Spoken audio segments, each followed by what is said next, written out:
Hi guys, Happy Gamer here and welcome to a beautiful day in England for another RP Rambling.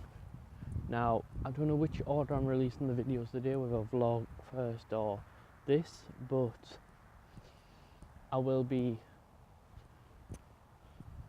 to talk about the channel for a second, how I'm going to be updating it, how I'm going to be shortening the video time for at least the next couple of weeks, just to see how it goes, just to see, I'll get your reaction to the times, and I'm trying to find that sweet spot between times. I've done long run videos of half an hour. Which was the wind not blowing this way? I've done, and I'm doing short videos. Some of you said that you prefer the short. Some people have said they prefer long videos. So I don't really know what to do. So I'm doing mixes of both and seeing which ones work best in terms of the analytics and what you guys tell me about them. So hopefully you're not too bothered about the shorter time run, and let's get on with it. So today I'm going to be talking about, well that if I edited, that would be in the spot for some sort of theme music and title screen, but as you know, I don't edit, so no theme music. I could come up with something just to hum away, but no.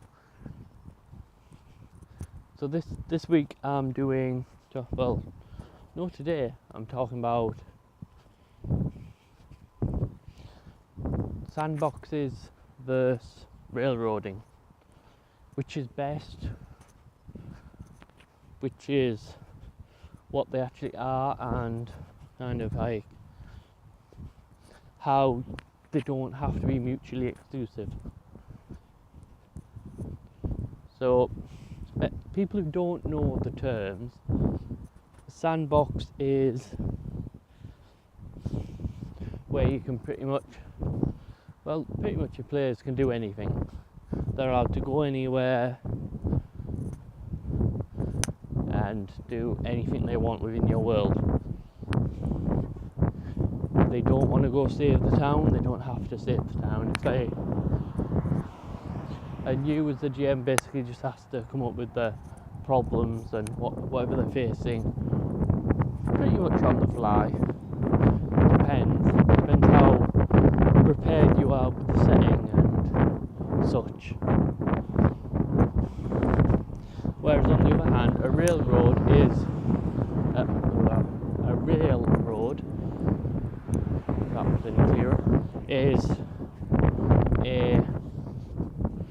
when you kind of take your players by the hand, and that kind of, come on kids, we need to cross the street kind of way, and you kind of just guide them through the adventure.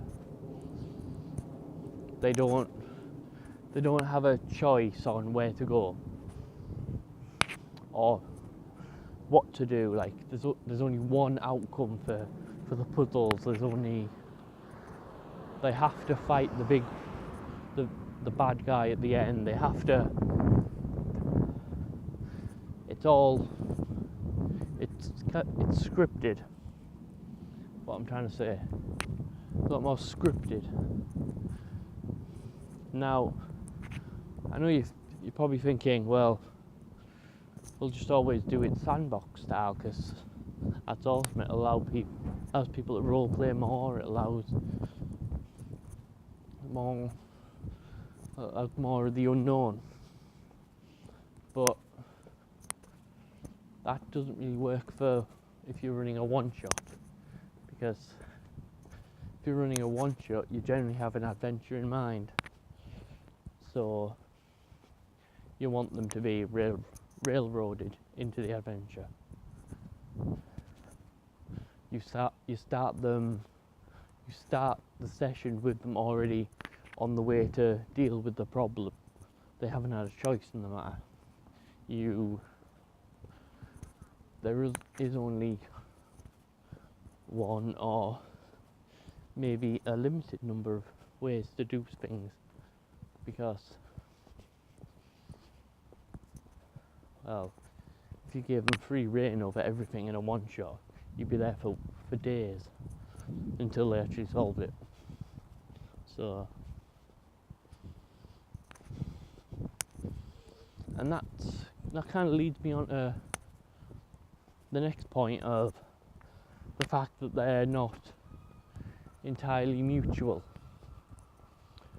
Just because you're running a sandbox doesn't mean you can't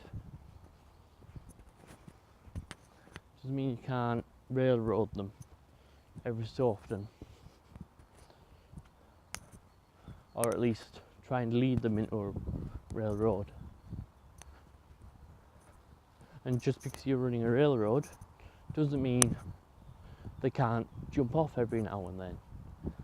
Or if we want to continue the analogy,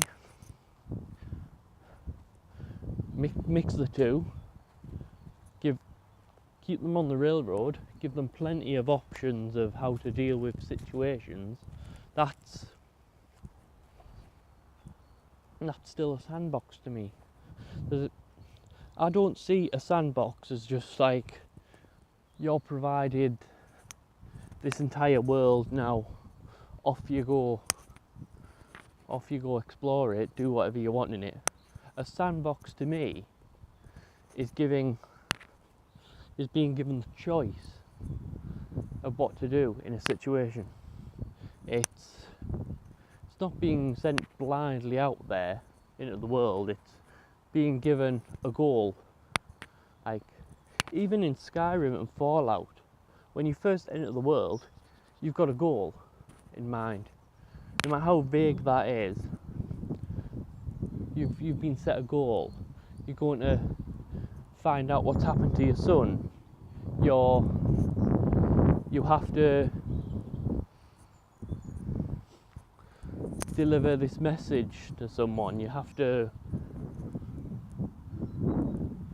just finding safety, simply. That's still a goal. You're not sent out into the world just to do willy-nilly anything you want. It's kind of, you've got this goal, you can find any way you want to do it. So, and that's how I see a sandbox. I mean,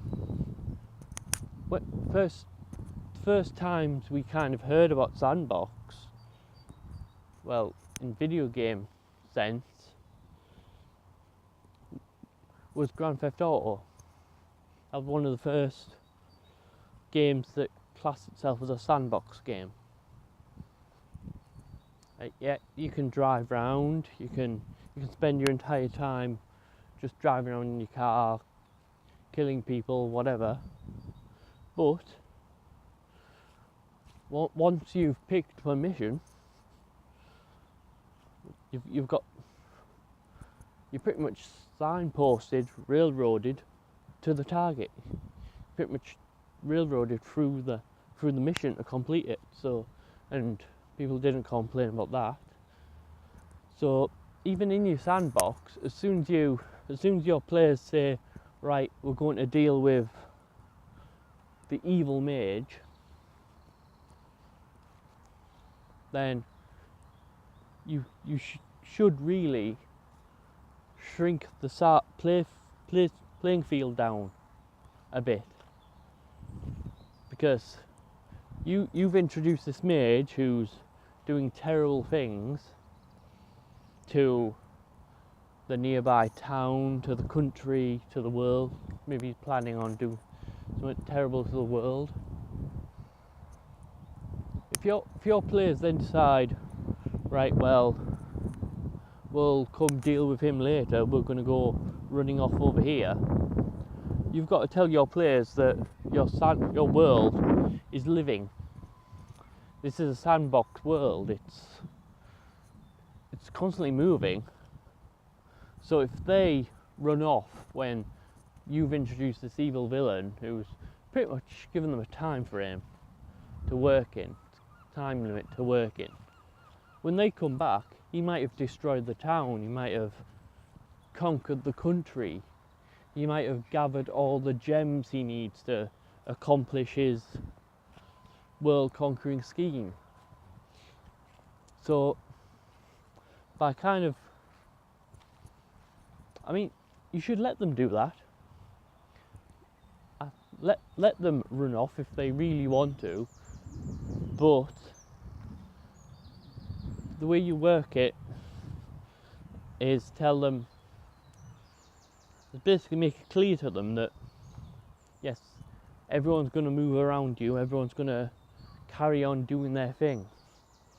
And that's the main problem I have with people demanding like sandboxes and fully explorable worlds and that. One is personally I can't think, well, I'm not that great at on the fly thinking.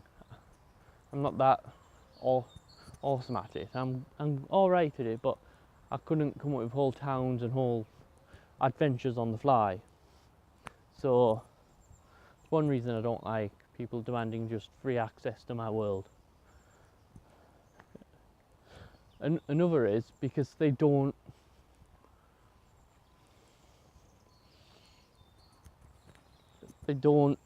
take into account the consequences of running around the world freely.